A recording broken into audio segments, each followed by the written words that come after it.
Hi guys, it's Deena with TullyDecor, and I wanted to show you guys how I wick test when my wicks come out of my vessels. Here you can tell this candle has no wick in there, so I'm just going to show you guys how I wick test with this. Okay, so I have my candle. I have this little circle thing that I made with my cricut, however you want to pronounce it. I'm just going to put that in there. Now this is my candle for testing, so I'm not too really worried about the wick being exactly centered, which is really hard to do. And I'm just going to poke a hole all the way down.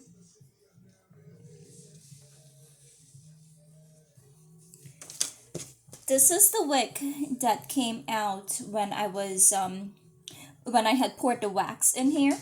Now I'm just going to put this in. Well, take this off first. Now I'm just going to poke this back in the hole.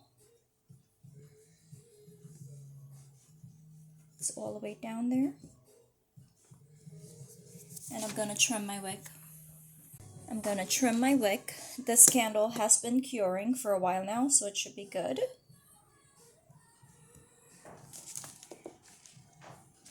Still a bit long.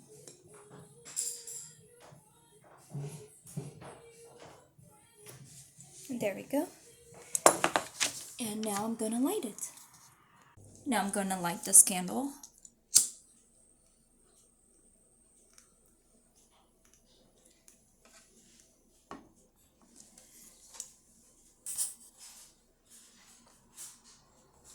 It's really important to wick test. You want to make sure that your wick is, getting a good melt pool.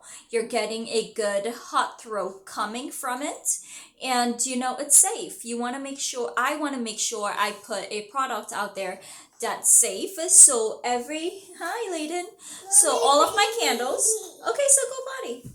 So all of my candles, I make sure I test them before. So I make candles in batches of 3, sometimes 4.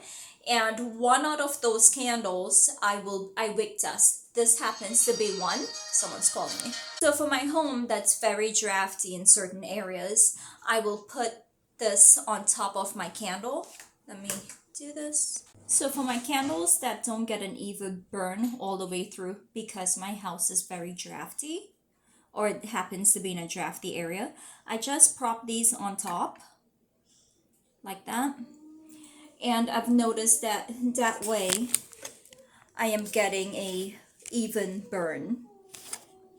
So for this candle, now that there is a pretty good melt pool in there and the candle is still hot, I'm going to out the candle and remove the wick.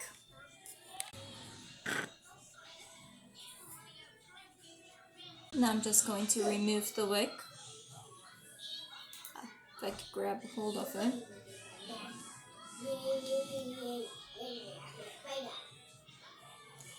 Wait for that to cool down. And then you start the process all over again. So you wait for this wax to cool down completely. Just the one that's dripping. So you wait for this wax to cool down completely. Then again, you put a hole in there and you stick your other wick. And that's pretty much how you can wick test the candle without having one wick in the vessel. One way to wick test. Guys, if you like this content, please click the like button and hit subscribe. It would truly help me out a lot.